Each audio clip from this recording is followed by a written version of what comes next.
नमस्कार मित्रांनो, आज आपण निघालेलो आहोत पोहे गणेश मंदिर खटाव या ठिकाणी. या गणेश मंदिराबद्दल खूप काही अशी माहिती ऐकलेली आहे की हा गणपती नवसाला पावतो. त्याचप्रमाणे या गणपतीची खूप सुंदर अशी मूर्ती पण आहे. तर ह्या मूर्तीबद्दल असं ऐकलेलं आहे की ही मूर्ती प्रत्येक वर्षी तांदळाच्या जो तांदूळ असतो आपला, तर त्याच्या आकारा एवढे प्रत्येक वर्षी वाढत असते.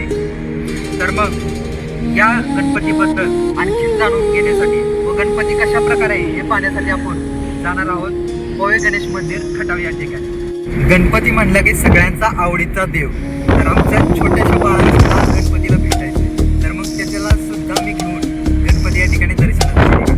तर मग आज कुठे जायचं बाळा? गणपती बाप्पाला. तर चला तर मग.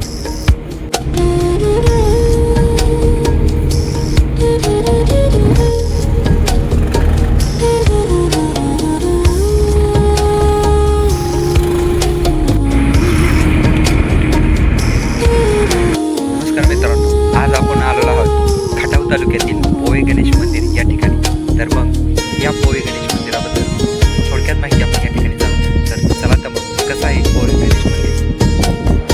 ज्यावेळेस आपण मंदिराजवळ पोहोचतो तर त्या ठिकाणावरून मंदिराच्या गाभाऱ्यामध्ये जाण्यासाठी किंवा मंदिरात जाण्यासाठी प्रथमतः आपल्याला त्या ठिकाणी काही पायऱ्या लागतात. पायऱ्यावरून वरती गेल्यानंतर खूप असं सुंदर श्री गणपतीचं त्या ठिकाणी आपल्याला मंदिर पाहायला भेटतं. मंदिराजवळ जसं जाईल तसेच मंदिराच्या बाहेर दोन्ही बाजूला आपल्याला हत्तीच्या मूर्त्या त्या ठिकाणी पाहायला भेटतात. खूपच अशा सुंदर हत्तीच्या मूर्ती आहेत.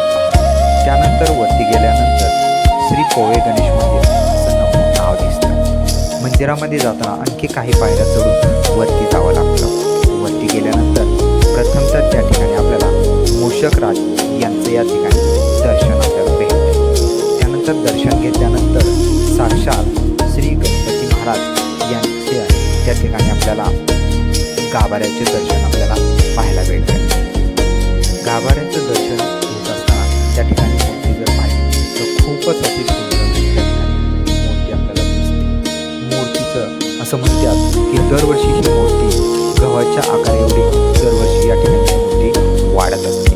त्यानंतर आपल्याला मंदिराच्या खूपच असं सभामंडप त्या ठिकाणी आपल्याला पाहायला भेटतोय. या ठिकाणचं वातावरण जर पाहिलं तर खूपच असं निसर्गरम्य वातावरण आहे. जर तुम्हाला या ठिकाणी तुमच्या फॅमिलीला, तुमच्या मुलांना सुट्टी लागल्यानंतर जर या ठिकाणी घेऊन आला तर खूपच असं सुंदर परिसर तुम्हाला या ठिकाणी पाहायला भेटेल आणि सुट्टीचा एन्जॉय या ठिकाणी करू शकता. तर पहा किती खूपच सुंदर असं निसर्गरम्य या ठिकाणचं वातावरण आहे. या वातावरणामध्ये तुम्हाला आल्यानंतर खूप असं निसर्गरम्य वातावरण पाहायला भेटेल. त्यानंतर या ठिकाणी आल्यानंतर लोकांना बसण्यासाठी आसन सुद्धा किंवा खुर्च्या या ठिकाणी आपल्याला पाहायला भेटतात. त्यानंतर या ठिकाणी ज्यावेळेस संकष्टी असते तर ती कधी आहे ती या ठिकाणी आपल्याला पाहायला भेटते.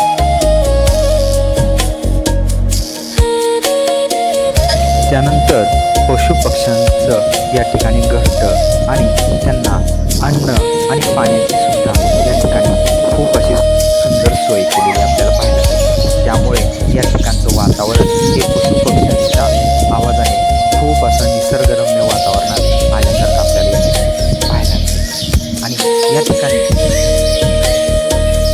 तर नमस्कार मित्रांनो, आपण आलेलो पोहे गणेश मंदिर खटाव या ठिकाणी. तर या ठिकाणी आपण एका स्टॉलवरती थांबलेलो वडापावच्या. तर पोहे भांडेवाडीच्या या ठिकाणी शिवशाही वडापाव या स्टॉलवर थांबलो. तर या काकांकडून आपण पोहे गणेश मंदिर याच्याबद्दल थोडक्यात माहिती घेणार. काय सांगू शकताल या पोहे गणेश मंदिराबद्दल? कशा प्रकारे या ठिकाणी पोहे गणेश मंदिर तयार झालं? तर तुम्हाला काय माहिती आहे का याच्याबद्दल? आमच्या 25 वर्षापूर्वी काळात हे साधं दगडाचं मंदिर होतं. दगडाचं. त्याच्यात आमच्याकडे फक्त भांडेवाडी शर्ट 25 वर्षात पाऊस वारा काय सकाळ संध्याकाळ जीवाची वाट लावणे तिथं वृक्षरोज निर्माण हजेरी करत होता. आता सुद्धा आहे ना, गाव आमचं छोटं पडतं, 100-125 वस्ती. त्यामुळे आपली एवढी प्रगती झाली नसती. म्हणून खटावच्या ग्रामपंचायत खटावच्या आता सुद्धा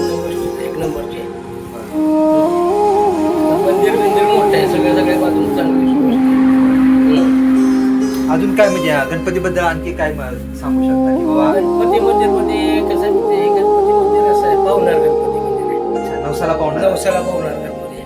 जर कोणी त्या ठिकाणी जर नवस केला हा. तर गणपती त्यांच्या नवस नाही पूर्ण का? करतात. हा, पुण्य. तर तिथं काय कित्येक जणांचं आर्मी गिरमीत पोरं झाली, भरती नवस करून गेलेली भरती झाली वरच्यावर.